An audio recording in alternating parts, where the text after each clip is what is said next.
स्वागत है साथियों। दृष्टि क्विक बुक ज्योग्राफी के समरी लेक्चर में आज हम लोग 5वां चैप्टर पढ़ने वाले हैं, जलवायु। पिछले लेक्चर्स की तरह हम लोग यहाँ पर जो फैक्ट्स हैं, इम्पॉर्टेंट फैक्ट्स हैं, उनको अंडरलाइन करके पढ़ेंगे। यहाँ पर मैंने आपको जो एग्ज़ाम के लिए इम्पॉर्टेंट हैं, क्या कौन से पढ़ने हैं, कौन सा छोड़ना चाहिए, किताब कैसे पढ़ने चाहिए, ये आपको यहाँ से अच्छे से देखने को मिलेगा। देखिए, एक ऐसा टॉपिक है जलवायु जिसको एक बार पढ़ने से खुद के समझ में नहीं आता। इसको आप कॉन्सेप्ट के ज़रिए समझिए, किसी का लेक्चर सुनना, मैप के ज़रिए समझना, फिगर डायग्राम के ज़रिए समझना, ये इम्पॉर्टेंट होता है।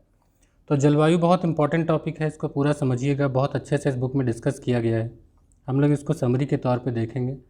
डेफिनेटली आपके जो भी जलवायु से, भारत की जलवायु से संबंधित जो भी क्वेश्चन हैं, वो सारे के सारे हल होंगे। तो जो भारत की मानसूनी प्रकार की जलवायु है, इसमें जो मौसम शब्द है, ये मानसून जो है, इसकी उत्पत्ति कहाँ से होती है, तो यही क्वेश्चन पूछा गया है। तो ये अरबी शब्द है मौसम, उससे इसकी उत्पत्ति हुई है। इसका अर्थ होता है पवनों की दिशा के अनुसार ऋतुवत प्रत्यावर्तन। भारत की जो जलवायु है उसे मानसूनी जलवायु कहा जाता है। उसका कारण ये है कि जो अरब सागर और बंगाल की खाड़ी से हवाएं चलती हैं, वो ऋतु परिवर्तन के साथ बदल जाती हैं। इसीलिए यहाँ की जलवायु क्या कहलाती है? मानसूनी जलवायु। तो ये रहा नामकरण से संबंधित। यहाँ पर दिया हुआ है भारत के जलवायु प्रदेश का एक मैप छोटा सा दिया गया है। लेकिन अभी हम लोग थोड़ा समझते हैं कि मौसम और जलवायु में क्या अंतर है। देखिए, किसी अगर सीमित क्षेत्र की बात करें और समय विशेष में वायुमंडल की दशा को देखें तो वो होगा मौसम। लेकिन जब यही क्षेत्र बड़ा कर दें और समय भी बढ़ा दें, लगभग 30 से 35 वर्ष का समय अवधि, तब जब मौसम की अवस्थाओं और विविधताओं का कुल योग होगा, वो कहलाता है जलवायु। तो मौसम एक छोटा टर्म है, जलवायु एक बड़ा टर्म है। भारतीय मानसून कैसी जलवायु है? तो उष्ण मानसूनी प्रकार की है। क्योंकि आप जानते हैं कि जो कर्क रेखा है, कर्क रेखा का जो उत्तरी भाग है, देखिए कर्क रेखा यहाँ से गुजरती है, तो कर्क रेखा का जो उत्तर है, ये भाग पड़ेगा शीतोष्ण कटिबंध में, ये वाला हिस्सा। और जो ये वाला हिस्सा है, ये पड़ेगा उष्ण कटिबंध में। ये उष्ण और शीतोष्ण होता क्या है? तो अगर आप ग्लोब पे देखें तो जो भूमध्य रेखा के उत्तर में कर्क रेखा है और दक्षिण में मकर रेखा है, तो जो ये क्षेत्र है, ये होता है उष्ण कटिबंध। क्योंकि यहाँ पर कभी न कभी सूर्य जो है वो लंबवत होता है, तो ये उष्ण कटिबंध होता है। इसी को कहते हैं ट्रॉपिक्स क्षेत्र। और आप जानते हैं कि भारत की स्थिति इस क्षेत्र में है, ठीक है। तो आधा उष्ण कटिबंध में है और इसके जो ऊपर पड़ता है, ये शीतोष्ण कटिबंध होता है। तो ये एक सामान्य सी बात है जो हर पढ़ने वाले ज्योग्राफी के स्टूडेंट को पता होनी चाहिए। तो भारत की स्थिति दोनों में है। इसलिए यहाँ पर डिस्कस भी किया गया है कि जो कर्क के उत्तर में स्थित है वो है शीतोष्ण कटिबंध, जो कर्क के दक्षिण में है वो है उष्ण कटिबंध।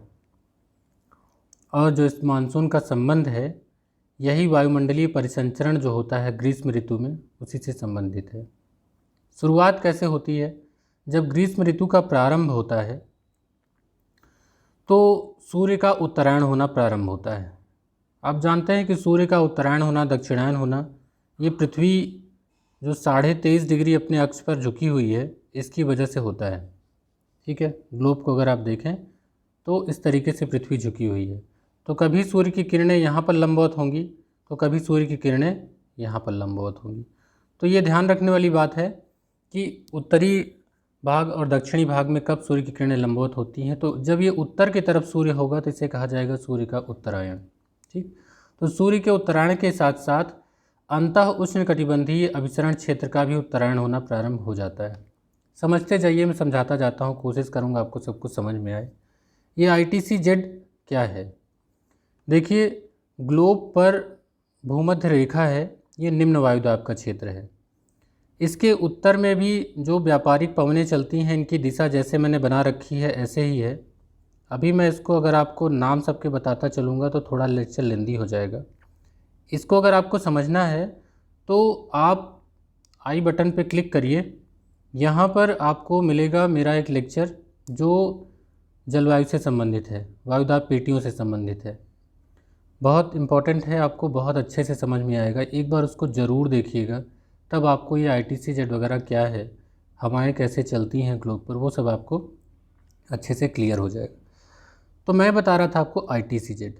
तो जब भूमध्य रेखा पर ये दोनों हवाएं मिलती हैं ना, तो इसका नाम है, फुल फॉर्म है inter tropical convergence zone, ITCZ, inter tropical convergence zone. Inter tropical मतलब जो मैंने आपको ट्रॉपिक्स अभी बताया ना, उसके बीच में इंटर हो गया, inter tropical. Convergence zone, convergence मतलब अभिसरण हो गया, किसका, हवाओं का अभिसरण, और जोन का मतलब क्षेत्र हो ही गया। तो एक ऐसा क्षेत्र जहाँ पर ट्रॉपिक्स का अभिसरण होता है, जो हवाएं हैं उनका अभिसरण होता है। ये अभिसरण कहाँ होगा, जहाँ पर सूर्य लंबवत होगा। ये विशेष तौर पर ध्यान रखिए कि पृथ्वी पर भूमध्य रेखा तो एक ही है, लेकिन चूँकि पृथ्वी झुकी हुई है तो इसलिए कभी सूर्य यहाँ लंबवत होगा तो कभी सूर्य यहाँ लंबवत होगा। जहाँ पे सूर्य लंबवत होगा वहीं पे ये पेटियाँ उत्तर दक्षिण खिसकती रहेंगी। तो इसी को कहा जाता है उत्तरायण और दक्षिणायन। तो वही अब बात यहाँ पे कही गई है कि जैसे जैसे सूर्य उत्तरायण होगा वैसे वैसे ये ITCZ भी जो है वो खिसकता रहेगा। मतलब क्या है कि जब सूर्य यहाँ पर होगा, चमक रहा होगा, तो हवाएं कहाँ पे मिलेंगी, यहाँ पर आके मिलेंगी। अब देखिए मैंने हवाओं को घुमा दिया है, तो ये फेरल के नियम के अनुसार घूमती हैं। एक ही लेक्चर में सारी बात आपको समझा दूँ तो आपके लिए कन्फ्यूज़न भरा हो जाएगा, इसलिए मैंने आपसे कहा कि आप मेरे वायुदाब PTO वाला लेक्चर ज़रूर देखें कि हवा आके ऐसे क्यों घूम गई, फेरल का नियम क्या है, कोरियालिस बल क्या है, इन सब बातों को मैंने आपको डिस्कस किया हुआ है। ठीक है। इंडियन ज्योग्राफी में इसका इम्पैक्ट है। फिजिकल ज्योग्राफी जब पढ़ेंगे, इस पर मेरे लगभग 33 लेक्चर्स हैं फिजिकल ज्योग्राफी के, तो आप प्लेलिस्ट को विजिट करें, वहाँ से आप देख पाएंगे। तो ITCZ भी समझ में आ गया होगा। थोड़ा सा आगे चलते हैं। बहुत जल्दबाजी मत करिएगा इस चैप्टर को पढ़ने में, क्योंकि इसमें समझना इंपॉर्टेंट होता है। अगर आपको आता है तो आप ठीक है, आप स्किप करके आगे बढ़ सकते हैं। इसके प्रभाव से पश्चिमी जेट स्ट्रीम हिमालय के उत्तर में ये प्रभावित होने लगती है। अब पश्चिमी जेट स्ट्रीम क्या है, ये जो क्षेत्र है ना, यहाँ पे बहती है पश्चिमी जेट स्ट्रीम। जैसे जैसे ये उत्तर की तरफ बेल्ट खिसकेगी तो ये और उत्तर खिसक जाएगी, पश्चिमी जेट स्ट्रीम यहाँ हो जाएगी, है ना। जब पश्चिमी जेट स्ट्रीम उत्तर की ओर हो जाएगी तो भारतीय उपमहाद्वीप जो है तापमान की अधिकता से यहाँ निम्न वायुदाब का क्षेत्र बन जाएगा, लो प्रेशर का। जहाँ लो प्रेशर बनेगा वहीं पे हवाएं आएंगी, ये ध्यान रखने वाली बात है। जहाँ लो प्रेशर बनेगा वहीं हवा आएगी। लो प्रेशर बनने का कारण मैंने आपको बताया कि ये कटिबंध उत्तर की तरफ खिसक चुके हैं, ITCZ उत्तर में आ चुकी है, यहाँ पर उच्च जो तापमान है वो हो चुका है। जहाँ हाई टेम्परेचर होगा वहीं लो प्रेशर होगा, ये भी ध्यान रखने वाली बात है। जहाँ ज़्यादा तापमान होगा वहीं लो प्रेशर होगा। कारण और भी हो सकते हैं गतिक, लेकिन एक सामान्य सी बात। ठीक। अब जब ये पश्चिमी जेट स्ट्रीम उत्तर की तरफ खिसक जाएगी तो यहाँ पर एक डेवलप होती है पूर्वी जेट प्रवाह। पश्चिमी जेट स्ट्रीम के बाद हिमालय के उत्तर के विस्थापन के पश्चात भारत में एक पूर्वी जेट प्रवाह उत्पन्न होती है। तो ये कहाँ होती है, तो लगभग 15 से 30 अंश उत्तरी अक्षांश में ऋतुओं के अनुसार बदलती रहती है। तो आप जानते हैं कि ये 23 है ना, तो अगर इसको हम मान लें तो यहाँ से लेकर के यहाँ तक का जो बेल्ट है वो इसमें पूर्वी जेट प्रवाह का इसमें चलन होता है।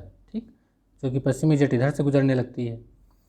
तो पश्चिमी जेट स्ट्रीम के हिमालय के उत्तर में विस्थापन के पश्चात भारत में पूर्वी जेट का प्रवाह का विकास होता है। इसकी स्थिति लगभग 15 से 30 डिग्री उत्तरी अक्षांश में ऋतुओं के अनुसार बदलती रहती है। इसे ही भारतीय मानसून प्रस्फोट के लिए मुख्य रूप से उत्तरदायी माना जाता है। ठीक, जो ये पूर्वी जेट प्रवाह यहाँ बनता है, इसके प्रभाव से दक्षिणी हिंद महासागर में मेडागास्कर के पास उच्च वायुदाब विकसित होता है। इसी उच्च वायुदाब के केंद्र से दक्षिण पश्चिम मानसून की उत्पत्ति होती है। अब इंडियन मानसून को समझने के लिए थोड़ा सा मैप को समझना जरूरी होता है कि अगर आप देखेंगे तो इधर जो अफ्रीका का क्षेत्र यहाँ मेडागास्कर है, यहाँ पर चूँकि यहीं की हवाएं घूम कर के आती हैं, केरल के तट से टकराती हैं। ठीक है, इक्वेटर मान लीजिए इसको, अभी यहाँ एकदम पास में तो नहीं है लेकिन मान लीजिए। तो जब ये आती हैं, पार करती हैं, कोरियालिस बल के प्रभाव से अपने दाहिनी घूम जाती हैं, जो हवाएं चल रही होती हैं दक्षिण पश्चिम की ओर, ये उत्तर पूर्व इनकी दिशा हो जाती है। तो यहाँ पर होता क्या है कि ये है मेडागास्कर। मेडागास्कर के पास उच्च वायुदाब का विकास होता है और यहीं से दक्षिण पश्चिम मानसून की उत्पत्ति शुरू हो जाती है। ठीक है, तो ये थोड़ा सा ये भी कॉन्सेप्ट आपको याद रखना है। कई चीज़ों का प्रभाव पड़ेगा। यहाँ पर ITCZ को एक्सप्लेन किया गया है, जैसे मैंने आपको समझाने की कोशिश की वही यहाँ लिखा हुआ है। एक बार देख लेते हैं इंपॉर्टेंट बातें क्या हैं। तो विषुवत वृत्त पर स्थित अंतः उष्णकटिबंधीय अभिसरण क्षेत्र एक निम्न वायुदाब वाला क्षेत्र है। तो ये लो प्रेशर वाले बेल्ट होते हैं। इस क्षेत्र में व्यापारिक पवनें आके मिलती हैं, ये मैंने आपको बताया। इनका विस्तार जो होता है वो 20 डिग्री से 25 डिग्री उत्तरी अक्षांशों के आसपास गंगा के मैदान में हो जाता है। कब? जुलाई के महीने में।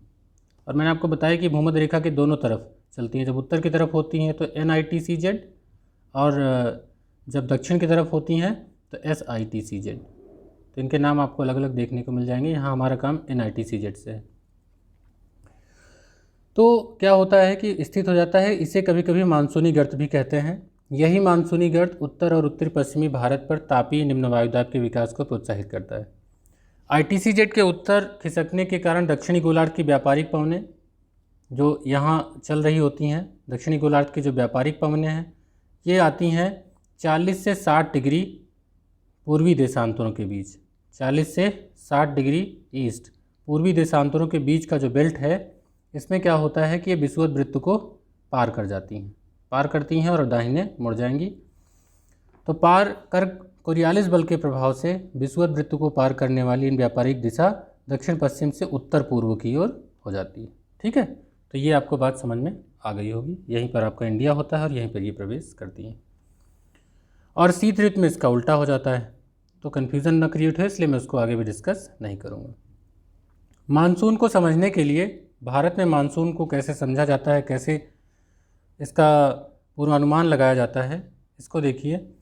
तो जो पूर्वी प्रशांत महासागर के पास फ्रेंच पॉलिनेशिया में तहिती है यहाँ, और हिंद महासागर के ऑस्ट्रेलिया के पूर्वी भाग में है पोर्ट डार्विन। तो तहिती और पोर्ट डार्विन के दोनों के बीच में जो एयर प्रेशर है, वायुदाब है, इनका अगर अंतर माप लिया जाए तो इस बार मानसून कैसा रहेगा, तेज रहेगा, धीमा रहेगा, कैसा रहेगा, थोड़ा अनुमान लगाया जा सकता है। तो आपसे एक क्वेश्चन पूछा जा सकता है कि कौन से ऐसे दो क्षेत्र हैं जहाँ के वायुदाब में अंतर को माप करके मानसून की तीव्रता का पता लगाया जा सकता है। तो पूर्वी प्रशांत महासागर ध्यान रखिएगा में ताहिती द्वीप है, और जो आपका हिंद महासागर के पास ऑस्ट्रेलिया के पूर्वी भाग में है पोर्ट डार्विन। इनको मैप पे लोकेट करिएगा, यहाँ मैप नहीं अवेलेबल है।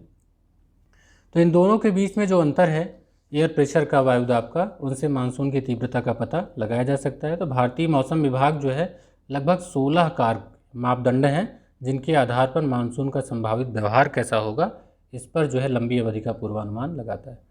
तो ये कहाँ कहाँ से एयर प्रेशर का अंतर निकाला जाता है, कितने मापदंडों के आधार पर निकालता है, इसको हमने यहाँ पे डिस्कस किया। यहाँ पर मैप पर भी दिया हुआ है तिथियाँ, किस तिथि को कैसे आता है।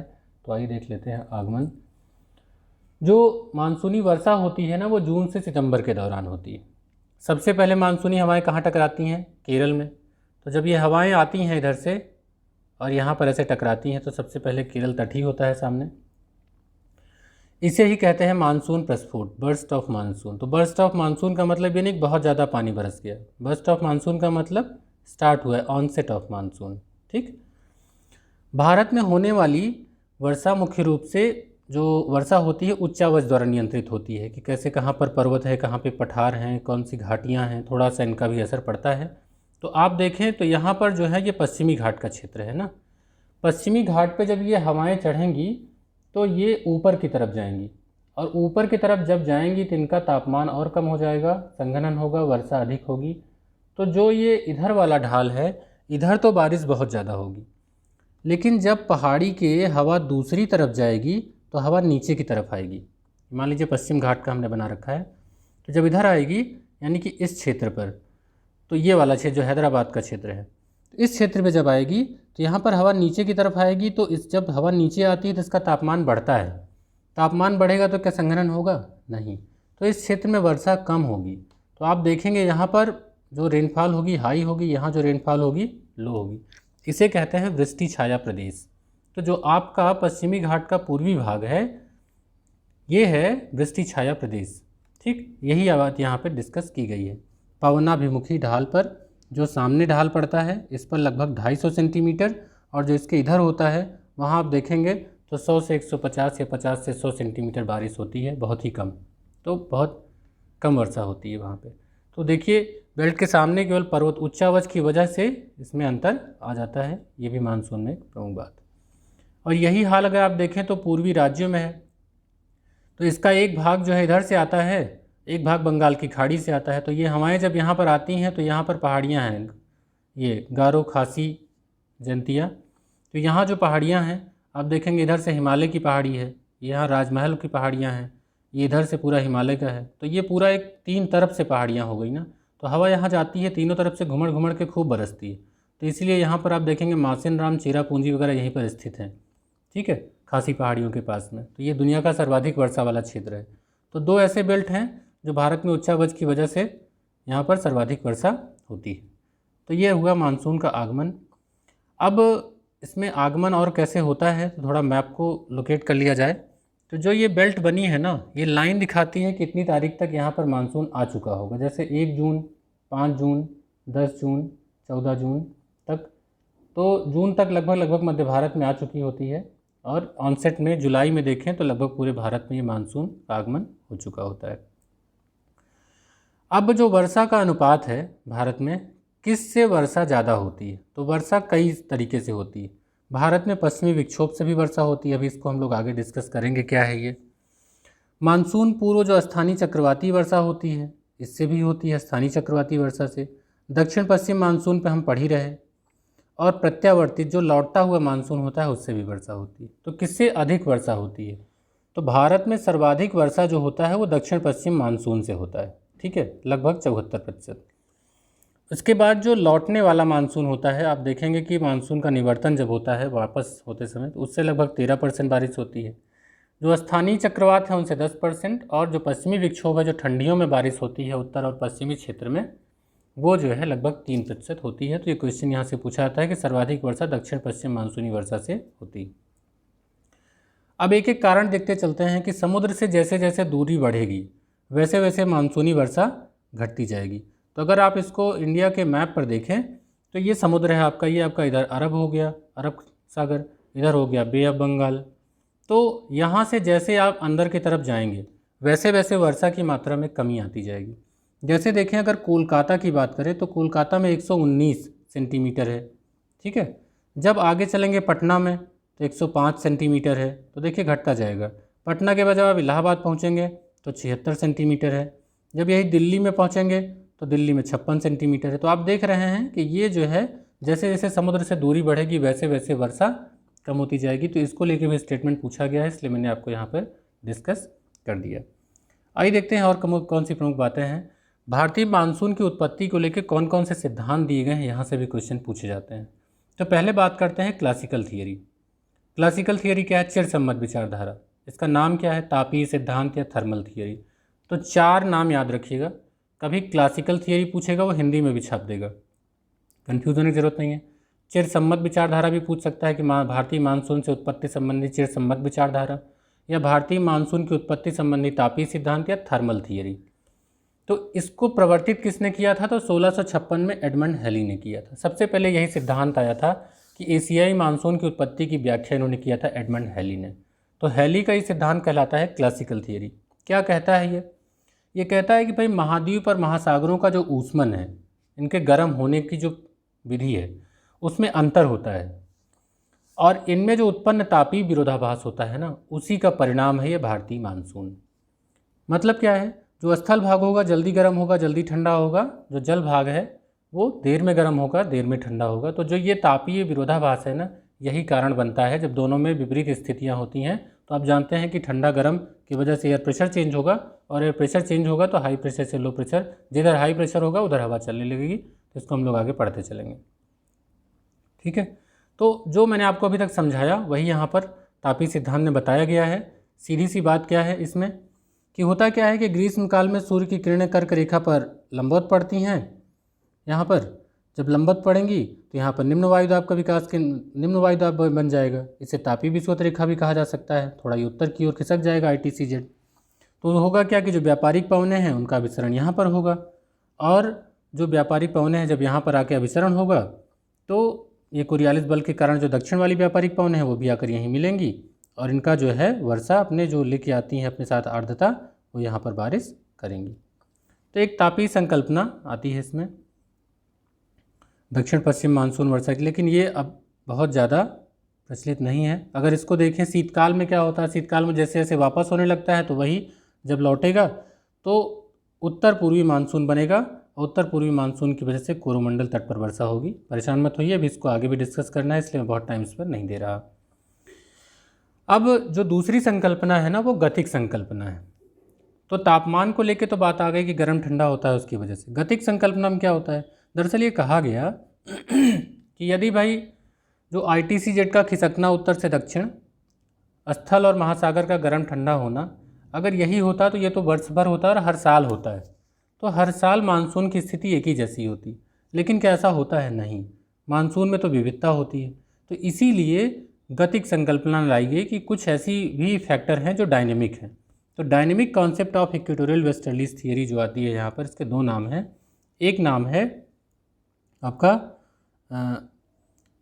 कॉन्सेप्ट ऑफ डायनेमिक कॉन्सेप्ट है, दूसरा नाम है द इक्वेटोरियल वेस्टर्लीज थियरी, यानी विषुवतीय पछुआ पवन सिद्धांत, और दूसरा है गतिक संकल्पना। तो इनमें से किसी को भी पूछा सकता है। इसका जो प्रतिपादन है किसने किया है? फ्लोन ने। तापीय संकल्पना का किसने किया था? एडमंड हैली ने।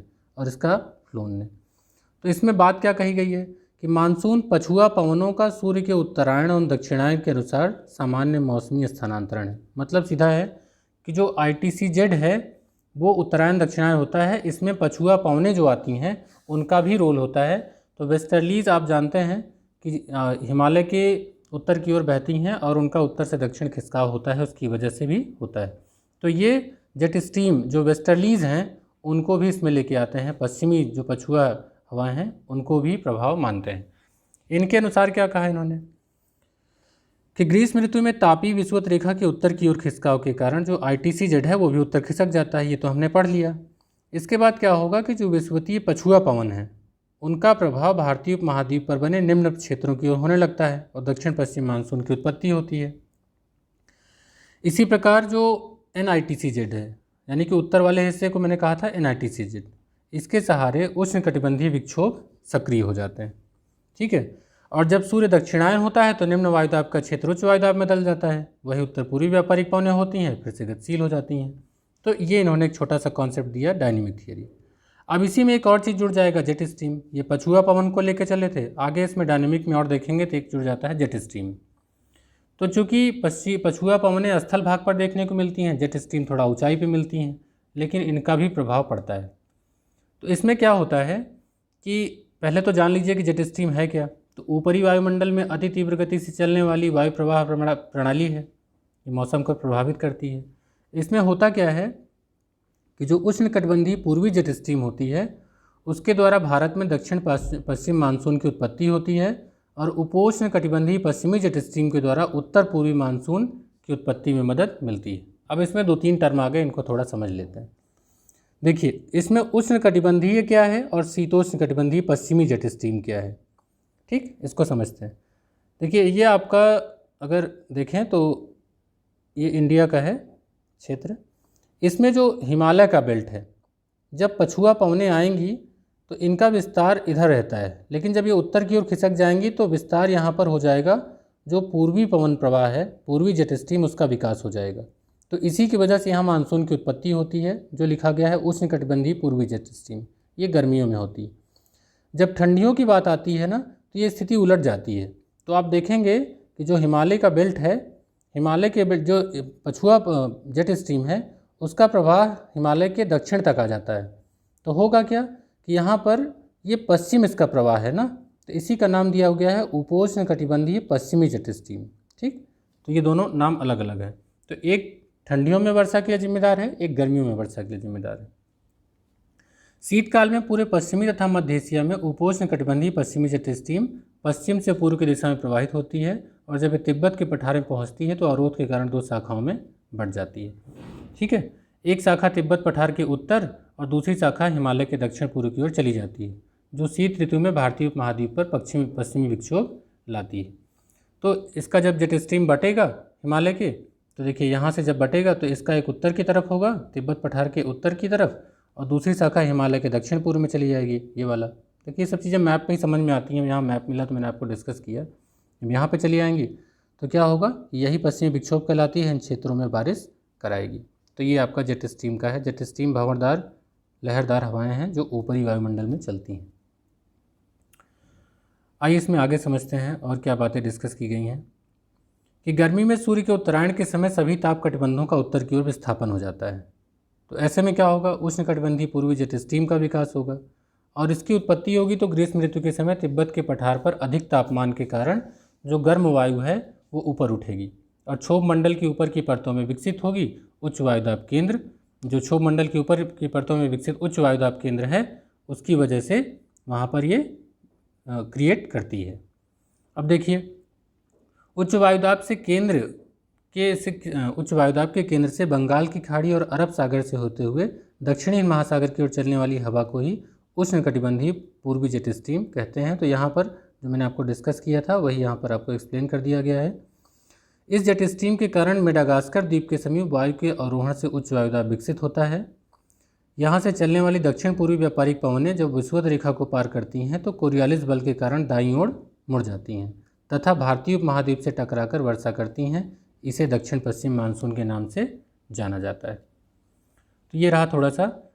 मैं जानता हूँ कि जो पहली बार पढ़ रहे होंगे उनको ये समझने में कठिनाई हो रही होगी, लेकिन इसके लिए जब आप मैप को देखेंगे, उस लेक्चर को देखेंगे जहाँ से मैंने इसको पढ़ाया है पीटीओ को, तो आप उसको वाइट बोर्ड पर समझ पाएंगे।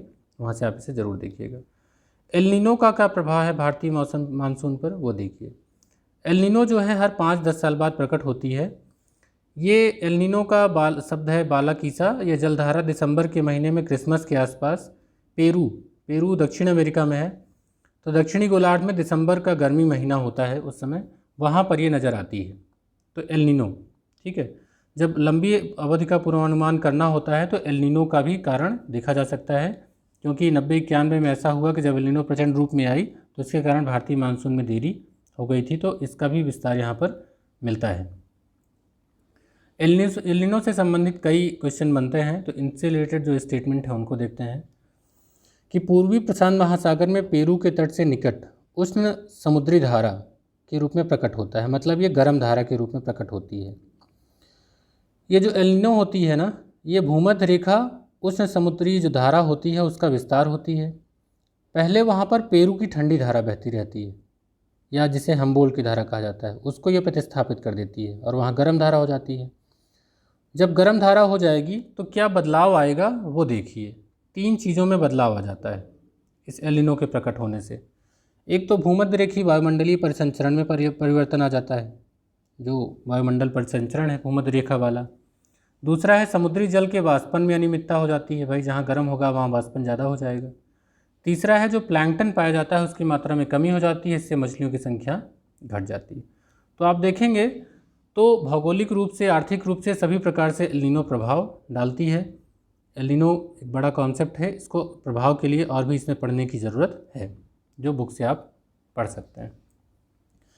एक कॉन्सेप्ट और आता है एल नीनो के अलावा, हिंद महासागरीय डायपोल और भारतीय मानसून। ये हिंद महासागरीय डायपोल है क्या, पहले इसको समझते हैं, ठीक है। गर्मी के दिनों में हिंद महासागर की जलीय सतह पर 2 भिन्न क्षेत्रों में अलग अलग तापमान की स्थिति होती है। हिंद महासागर को ही देखिए, इसका पश्चिम और इसका पूर्व, इसी को कहा जाता है भारतीय नीनो, जो आईओडी है कॉन्सेप्ट, ठीक है। इससे भी भारतीय मानसून प्रभावित होता है। 2 प्रकार का होता है, एक सकारात्मक, एक नकारात्मक। अब थोड़ा इसको समझते हैं, ये नकारात्मक कैसे होता है इसको समझते हैं। ये आपका मैप दिया हुआ है इंडियन ओशन का, इसको देखिए। ये है आपका मेडागास्कर का जोन और ये है आपका ऑस्ट्रेलिया का पश्चिमी भाग, ठीक है, जो आपका इंडोनेशिया वाला बेल्ट है। जहाँ ये रेड मार्क है ना, ये हॉट है, गर्म है, यानी कि यहाँ का तापमान अपेक्षाकृत यहाँ से ज़्यादा है। इसका मतलब ये नहीं कि बहुत ज़्यादा गर्म है वो, लेकिन दोनों के कंपैरिजन में देखें तो ये गर्म। अगर ये गर्म होगा तो हवा ऊपर उठेगी और ये कहाँ बैठेगी, इस जगह पर, यहाँ पर उच्च वायुदाब का विकास होगा। जब यहाँ उच्च वायुदाब होगा तो जो हवा यहाँ से उठ रही थी भारत में जाने के लिए, वो क्या होगा कि वो नकारात्मक प्रभाव डालेगी। तो नकारात्मक जो होता है हिंद महासागरीय डायपोल, ऐसे में उष्णकटिबंधीय पश्चिमी हिंद महासागर का तापमान सामान्य तापमान से कम हो जाएगा और जो पूर्वी हिंद महासागर का तापमान है वो अधिक हो जाएगा, यानी कि ये बढ़ जाएगा, ये घट जाएगा। ये जो होता है ये भारतीय मानसून के लिए प्रतिकूल स्थिति का निर्माण कराती है, तो निगेटिव इसका नाम भी है। तो Indian ocean dipole negative phase का जो असर पड़ता है भारत पर, प्रतिकूल पड़ता है। इसी प्रकार जब इसका पॉजिटिव इम्पैक्ट होगा तो क्या होगा, यही समझ लीजिए, यही स्थिति उलट जाएगी। हवाओं का जो चक्र है ये उल्टा हो जाएगा। अभी आप अगला जो इमेज देखेंगे, डिफरेंस आप पाएंगे कि हाँ, जो टेम्परेचर है वो इस क्षेत्र में आपको बढ़ा नजर आएगा, ठीक है। तो आइए देखते हैं इसका अगला फिगर। देखिए ये पॉजिटिव फेज। अब यहाँ पर देखिए जो ये क्षेत्र है ये ठंडा हो गया, ये क्षेत्र गर्म हो गया। उसमें लैंग्वेज में मत जाइए, आप इसको समझिएगा थोड़ा सा। तो अब ये है पश्चिमी हिंद महासागर, ये है पूर्वी हिंद महासागर। अब चूँकि उष्णकटिबंध में पड़ता है इसलिए बार बार उसमें उष्णकटिबंधीय लिखा रहता है, ठीक है। तो इसलिए इसमें कन्फ्यूजन ज़रूरत नहीं है। तो इसका तापमान यहाँ पर बढ़ जाएगा, तो यहाँ से हवा ऊपर उठेगी और यहाँ पर नीचे दबाव आएगी। जब यहाँ पर हवा ऊपर उठेगी तो ये जो मानसून है वो भारत की तरफ प्रवाहित होगा, ये भारत पर पॉजिटिव इम्पैक्ट डालता है। तो इसी वजह से क्वेश्चन पूछा जाता है कि जो सकारात्मक इंडियन ओशन डायपोल है उसका क्या प्रभाव पड़ता है मानसून पर, तो अनुकूल पड़ता है, और जो नकारात्मक है उसका प्रतिकूल पड़ता है। वो यहाँ पर दिया है, सकारात्मक वाला हिस्सा ये दिया हुआ है। तो यहाँ से पढ़ लेते हैं कि पश्चिमी जो सकारात्मक हिंद महासागरीय डायपोल की स्थिति में उष्णकटिबंधीय पश्चिमी हिंद महासागर का तापमान पूर्वी हिंद महासागर को सामान्य तापमान से अधिक होता है।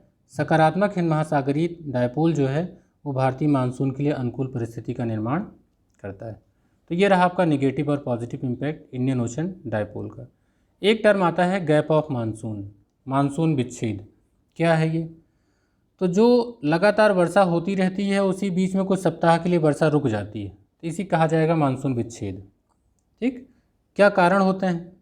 पहला होता है पश्चिमी तट पर आर्द्र पवनों का तट के समानांतर प्रवाहित होना, मतलब तट के समानांतर बहने लगी तो वर्षा थोड़ी दिन रुक सकती है। दूसरा हो सकता है उत्तर भारत के मैदानों में जो ITCZ है उसमें परिवर्तन हो जाए, उष्णकटिबंधीय चक्रवातों की संख्या में कमी हो जाए तो भी थोड़ा गैप आ सकता है। राजस्थान में देखें तो वायुमंडल की निचली परतों में तापीय विलोमता हो जाए, जिसके प्रभाव से वायु के आरोहण में बाधा उत्पन्न होने लगे, जो तापमान है उसमें विलोमन की स्थिति आ जाए तो भी ऐसा हो सकता है। जो मानसून का वापस लौटना है तो देखिए सितंबर के जो अंत में सूर्य दक्षिणायन होने लगता है, तो ITCZ दक्षिण की ओर खिसकने लगेगी, तो निम्न वायुदाब पेटी भी नीचे की ओर खिसकेगी दक्षिण की ओर। दिसंबर आते आते ये भारत से पूरी तरीके से हट जाएगी। तो जब ये मानसून लौटेगा तो आकाश स्वच्छ हो जाएगा, तापमान बढ़ने लगेगा, बंगाल की खाड़ी वगैरह का वायुदाब थोड़ा बढ़ने लगेगा, तो कुछ चक्रवात वगैरह उत्पन्न होंगे। उसमें म्यांमार के तट पे और जो पश्चिम बंगाल वगैरह है, उड़ीसा है, इनके तटों पर चक्रवातों से वर्षा होगी। कोरोमंडल तट पर भी वर्षा होती है इनसे। कुछ कारक हैं जो भारतीय मानसून को प्रभावित करते हैं, उनसे पूछा जाता है। तो एक तो मेडागास्कर के पूर्व में उच्च वायुदाब की तीव्रता कैसी है, कम ज़्यादा है, वो भी प्रभावित करता है। तिब्बत के पठार पर कैसा निम्न वायुदाब क्षेत्र बन रहा है, ये भी प्रभावित करता है। उष्णकटिबंधीय पूर्वी जेट स्ट्रीम की उपस्थिति कैसी है, कमज़ोर है, धीमी है, कैसी है, वो भी निर्भर करती है। दक्षिणी महासागरों पर दाब की स्थितियाँ, जैसे हिंद में देखें, प्रशांत में देखें, दाब की स्थितियाँ कैसी हैं, वो भी प्रभाव डालती हैं। और एल नीनो और एंसो जो है दक्षिणी दोलन, ये भी मानसून पर सकारात्मक नकारात्मक रूप से प्रभावित करता है। इसके बाद है ऋतुएं, जिसको हम लोग अपने अगले लेक्चर में डिस्कस करेंगे, जहाँ पर इन ऋतुओं से संबंधित बातें हैं, अलग अलग ऋतुओं को डिस्कस किया गया है। इनसे इनका भारत पर क्या, मौसम पर क्या प्रभाव होता है, इसको हम लोग समझेंगे।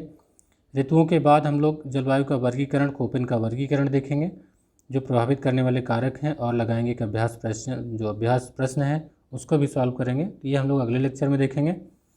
तो दोस्तों इसको वीडियो के 1-2 बार देखिएगा। देखिए ये बुक को मैं डिस्कस कर रहा हूँ, इसलिए मैं इमेज को बहुत ज़्यादा एक्सप्लेन नहीं कर पाता हूँ। जो जलवायु है ये इमेजिन करने वाला कॉन्सेप्ट है, मैप पर पढ़ने वाला कॉन्सेप्ट है। तो इसको आप मेरे लेक्चर को जाके ज़रूर देखिएगा फिजिकल ज्योग्राफी में, कि वास्तव में जो हवाओं का प्रवाह है वो बनता कैसे है, ये कोरियालिस बल क्या होता है, और ये जो वायुदाब पेटियाँ हैं कहाँ पर स्थित हैं, तो आपको अच्छे से समझ में आएगा। तो जो इनके सारे लिंक हैं वो मैं आपको डिस्क्रिप्शन बॉक्स में अवेलेबल करा दूंगा, अदरवाइज़ आप प्लेलिस्ट में आप जाके भी इसको विजिट कर सकते हैं। तो वीडियो पसंद आया हो तो लाइक करिएगा, अपने दोस्तों के साथ शेयर करिएगा। मिलते हैं अगले वीडियो में, तब तक के लिए गुड बाय।